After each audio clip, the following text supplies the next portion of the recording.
from the get-go, I love the concept of this story. What did you think when you heard about it? Well, instantly I was in, but I didn't get into it through the concept. Jason Blum reached out and was like, I think we might have our next thing to do with you. And I was already like basically signed on at that point just because I love Jason, and working with Blumhouse went very well the first time. It was such an amazing experience with Get Out. So I was predisposed to be into the idea. And then I just went into the script cold. I just opened it and started reading without reading the description or anything. And so it's not like I came concept first, although I now know that the concept came from James Wan and Akilah Cooper, who wrote the screenplay. Just a doll that has been animated by AI. So that was my in, was just reading the script cold, knowing vaguely who was going to be involved. And then the script was like such a page turner, I couldn't put it down. And then I loved the character of Gemma. I loved the story. I loved the questions it was asking. I loved the world it put us in, just adjacent to ours, just close enough that it brings up some really uncomfortable questions, things to talk about, and creates horror in this uncanny way that I love. This twisted sense of humor, all of it. Then I spoke to Gerard and I realized that he has this very specific, very unique sense of humor that would lend itself beautifully to the subject matter. And it just felt like this stew that was brewing and perfect, and I just wanted to be part of it. And also, it must be so special to be working with two giants of the genre, like James Wan and Jason Blum, right? Huge. To be part of something where they're teaming up is like, I mean, it's everything. It just felt like, okay, let's do this, but let's like make sure, not that anyone ever sets out to make a mediocre movie, but we really were like, we've got to get it right, because it's got, you know, James and Jason's names on it. This is royalty. You're right. Let's talk a little bit about Gemma. What a great character. She's a brilliant scientist, okay? Really dedicated to her work. But something happens that really is going to throw a wrench into her life. Yes, which is that she becomes the guardian for her niece. So she loses a sister and a brother-in-law and simultaneously gains a dependent at the same time, in a moment in her career when she is stuck working on something she's lost passion for, desperate to work on the thing that she has a ton of passion for, believes in so much. And also in a moment in life where she probably, in conversations with her friends, when the subject of kids comes up, I'm guessing she's the kind of person, like most of my friends, who say, yeah, maybe someday, but I'm focusing on my job, and that's what I want to focus on right now, but I don't know, maybe if I meet the right person, but I'm not into kids, you know, whatever their answer is. She just felt really relatable to me. I felt like I knew her 100%. And so it was very appealing to me, the idea of playing someone who we meet super invested in her work, a little bit annoyed that she's doing that work in the form of a corporate company, wishing that she could just do what she wants to do and just have funding to do what she's passionate about. And then all of a sudden in the middle of it, she has this horrible thing happen to her, and she improvises by deploying something that she does understand in the face of something she doesn't, by throwing a M3GAN at the problem, so to speak. So speaking of the problem, what are the challenges that she has in her relationship with her niece, Katie?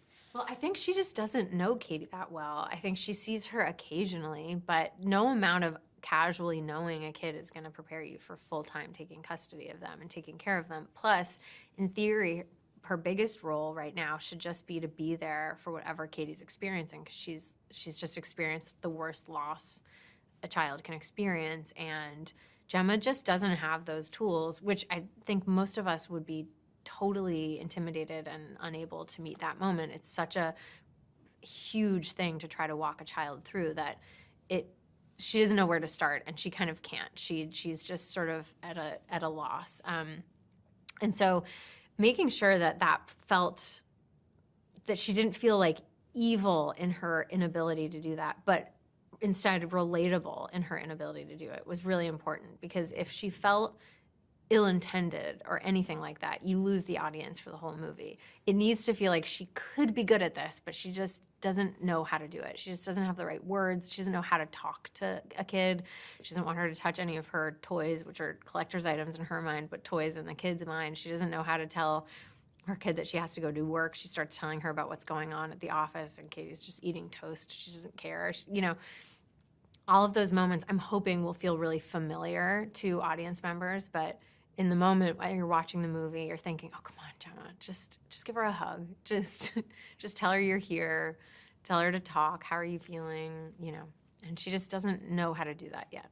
But what she does know how to do is create robots and toys. So what Yes. happens when she creates M3GAN? So she has been creating M3GAN for years, and M3GAN experiences a very unfortunate malfunction. But when she's having a conversation with Katie, she gets this idea that M3GAN would be worthwhile in a situation like Katie's because she might be able to exist as the ideal companion and the last toy she'll ever need, basically. And so when she introduces Katie to M3GAN, it is love at first sight. It is Katie immediately is like, this is what I need. This is my person, and just gives her all her attention to the doll, which then temporarily, at least, Gemma finds to be a huge relief. She feels like she has a partner in taking care of this kid, and also she can keep working on M3GAN so that they can progress it through the stages of her work. That's not great, to put it mildly. We will come to kind of wish that she didn't introduce Katie and M3GAN, but she does. Well, because she creates M3GAN to protect Katie, but that kind of backfires. Sure does. Yeah, she protects her she creates her to protect her, but also she just creates her to bond with her. The protection is kind of like something she doesn't take as seriously as she should when she, protect her from harm, physical and emotional. Those words come out of her mouth in a really intense moment, but they are directions given to M3GAN, and we get to see the result of those directions as the movie plays out. Speaking of Katie, I mean, I thought Violet was brilliant in that She's role. so good. What can you say about her? I just love her. She is so smart. She's so talented. She's so experienced. She's sweet. She's professional. She's kind of got it all. I was like very intimidated because Haunting of Hill House I absolutely loved, and I thought she was so good in that series. And I was like, she's way more experienced than I am like, going to set. She's got this wry sense of humor. She's very dark, and I'm crazy about her. I really like her. Speaking of sense of humor, I thought Ronnie Chang brought some humor into... I mean, is there a funnier person alive? He's such a blast, and I thought he was so great as David. Also, how was it for you to actually act opposite M3GAN?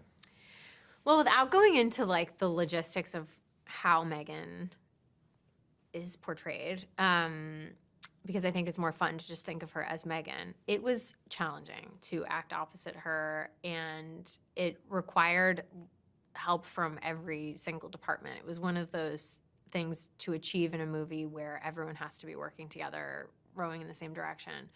From a performance standpoint, it was at times super helpful and at times very hard. That depended on what M3GAN was doing. A unique experience. My trickiest co-star by far so far.